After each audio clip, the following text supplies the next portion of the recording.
is a good symptom of disturbance. The incapacity to name is a good symptom of disturbance. I have structured myself to exist restrained by my own being, to trap the mind in a body of two selves, fractured only once to fracture again and again. Unification seems only a dream, another reality which sits only just before me, but against the others residing inside of me. To tell a body to mend is a cellular phenomenon grounded in a logic which sits foreign to a mind separated by stringent reason. So tell me, is this a dream only inside of me? It is time that passes no longer beyond clock time. I had always suffered from the uneasiness of being a subject torn between two languages, one expressive, the other critical. But by ultimate dissatisfaction with all of them, I was bearing witness to the only sure thing that was in me, however naive it might be. A desperate resistance to a reductive system. When we are stuck, we look to other signs and systems to be okay in the world, to relieve the burdens of personhood. Nothing to do with a corpus, only some bodies. Nothing to do with a corpus, only some bodies. Nothing to do with a corpus, only some bodies. In this, after all, nothing to do with a corpus, between science and subjectivity, I had arrived at this curious notion. Nothing to do with a corpus, why mightn't there only be some bodies? How a new science for each object. Nothing to do with a corpus, and no longer universalis. Operator, spectator. Nothing to do with the corpus, only some bodies. I always worried I'd be the body. Nothing to do with the corpus, how I'd stay in the bodies. The difference maybe is multiplicity. Nothing to do with the corpus, only some bodies. A refusal to commodify, if nothing to do with the corpus, or ugliness, I don't know. Maybe when the body is walking, the body is essaying, a wandering. An essay attempts in the tradition of Montaigne. Nothing to do with the idea of an essay is an attempt that reveals the possibility, perhaps the pull of its failure. Nothing to do with the slowness of all this, the slowness of an inaccessible now. But for me, there's neither Monday nor Sunday. There are days which pass in disorder, and then sudden lightning like this one. I see it happens that I am myself, and that I am here, and that I am the one who splits the night. To do with the corpus, I am as happy as the hero of a novel. For some reason, the photograph made me curious. If only photography could give me a neutral anatomic body, a body which signifies nothing. It wants nothing to do with the corpus, but at the same time, it wants this meaning to be surrounded in a body. Nothing to do with a body of noise, as it is said in cybernetics, which will make it less acute. My body never finds this note, only some bodies. No one can give it to me. Nothing to do with the corpus, only some abstract thoughts, transparent as water. Nothing to do with the corpus, how is a person to imagine a feeling that he does not feel, or a sensation that he does not perceive? Only some abstract. What is the matter with the individual who can feel or sense something without having any abstract thoughts? The day came when her body could captivate the corpus. Absolute abstract is achieved only in a state, in an effort to silence the corpus, shutting your eyes, abstract thoughts, to make the image speak in silence. And what of silence? The eternal abstract solitude. I constantly imagine ways to be present but absent. Where is the hologram when you need it? A synthetic existence for real dimension, perhaps already achieved. There exists in the corpus a poorly understood, multi-dimensional regulating system, a complex feedback mechanism to allow the detail to rise of its own accord into an affective consciousness, a malady of personal synthesis, co-presence. I am the reference of every photograph, and abstract generates my astonishment in addressing myself to the fundamental question, why is it I am alive here and now? Nothing to do with the corpus. Things are entirely what they appear to be. Behind them, there is nothing. Nothing but the past and around me the present. Nothing but the present. The past and not at all. Not abstract, not even my thoughts. It was my fault. I had spoken those words I should not have said. There's a much more literal overturning of assumptions about the position and abstract of an observer in the expanding array of techniques for making access themselves to objects of observation. Why? Nothing must do with photographs. Taken as flash, is impelled, ceaselessly drawn to other things, splitting off from mental content, distorting and limiting access to consciousness, creating phenomena of amnesia, synopsis, fugue states, multiple personalities, and a central personality is weakness, a tendency to dissociate becomes stronger, these alternative states of consciousness, somnambulistic states were often individual bodies of abstract thoughts. It is only the dissonance necessary to the harmony of the whole. The door is locked, though the door to my room is open. Whether or not the subject is already dead, every photograph is this catastrophe. Only some abstract thoughts. To become an object is to make one suffer as much as surgical operation. Secondary fixed ideas are abstract that have the same characteristics as primary fixed ideas. They are elements or fragments that have either detached themselves from a primary fixed idea or become linked to it by association, perhaps lying between interiors and exteriors, a subject and object at once. But the photograph, the one I intend, represents a very subtle moment, when, to tell the truth, I am neither subject nor object, but a subject who feels he is becoming an object. I then experience the micro-version of parentheses. These things have been separated, perhaps to draw out distinction, perhaps to draw them apart, but argue alone, they have meaning, but argue alone, they have no meaning, but argue alone, they are apart, but argue alone, they are a part. Strung together, they may abridge or bridge, so we can assert then that they are what they are. A blind field constantly doubles our partial vision.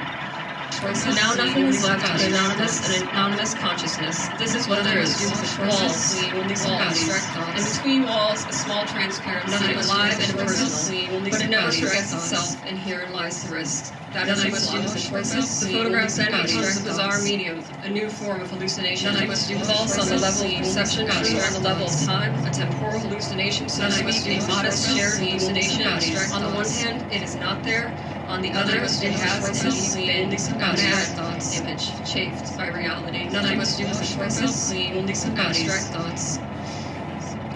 Nothing must do with the purpose, only some abstract thoughts. Nothing must do with the purpose, only some... There is a low frequency on the perimeter.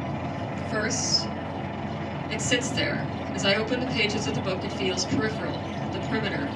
Yes, it is felt, in the distance, not seen on the horizon, but sensed in the air like a deep reverberation rattling the hollow of my chest. An interference, waiting. As I lay sight on the words, the characteristics separate themselves. I track their movement left to right, and the frequency rises, and the horizon grows closer. Each line, each paragraph becomes more distant, and I align more directly with the margins and spaces between words down to the infinitesimal slivers between shapes, no longer forms, and I grow more and more distant. Left to right, the static, a hum, overtakes me, and I am no longer present, but moving, and I am no longer contained. It is as if the static has lifted me from the plane of language, and thought cannot traverse the distance between it and I and it. I am not there. I question here, for I cannot understand my new position. It only gets more difficult from here. Nothing was rather than being a means to a larger subject, it only apparatus is itself the end. Am I? Rather than stories in the mind, it only terminates as the objects of the world. Rather than stories in the mind, terminates as the objects of the world. Rather than stories in the mind, terminates as the objects of the world. Once the sun set, I thought it would not rise again. There's always the presumption that something else exists. Photographs are the still present objects of the past. Loss is not the absence of memory ceases to recognize it as such. Functioning takes place in time and must be explained in time. Only that which there is understand. Any act of life is layered with objects simultaneously. This is an image of maybe about stillness or the multiplicity of things. Self-objectual alien now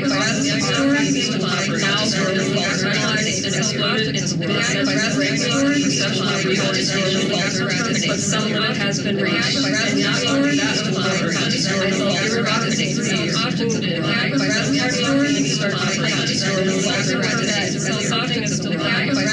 to live without color is not to live without light. Images and objects of the world. There is the object that the camera has no way of any object visually represents is adjacent to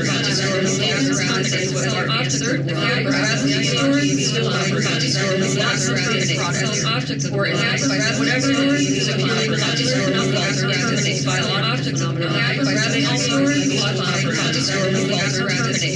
object of category by objects of the world, vividly discernible to both eyes and nose, far lower even to any one foundation or master. These came to be known as images, the multiform visual occurrences often accessible from other sense modalities that are unique to the state of consciousness hovering between wakefulness and sleep. It is neither one thing or the other, it is always the in-between between two things. It's the borderline. There's always a border, a line of light or flow, only we don't see it, because it is the least perceptible of things. To see an object is either to have it on the floor, to feel and be either concentrated on it, or else respond to something like an image never stands alone. The key things, the relations between images. A body without a body to receive, it is never more than a physicality. When seen, it is only of the receiver. It cannot be seen alone. So once out of view, it is detached. It does not exist.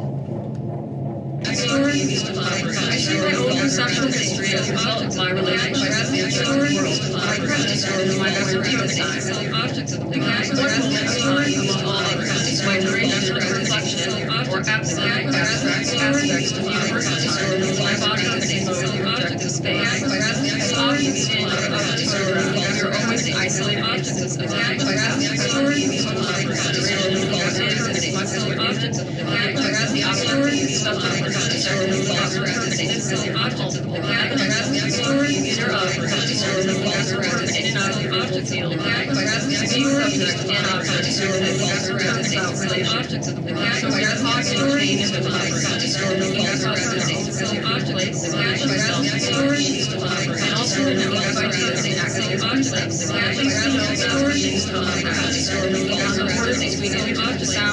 Where images become too full and sounds too strident. The remoter surrounding is no longer within my grasp. It is an anonymous horizon now, incapable of bringing any precise testimony and leaving the object as incomplete and open as indeed imperceptible experience. Through this opening, indeed, the substantiality of the object slips away.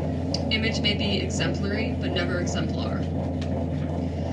I detach myself from my experience and pass the idea, which is the sleight of hand, dead rather than idea, which is a prelude, because the absolute positing of a single object is the death of consciousness, since it congeals the whole of existence, as a crystal placed in a solution suddenly crystallizes it.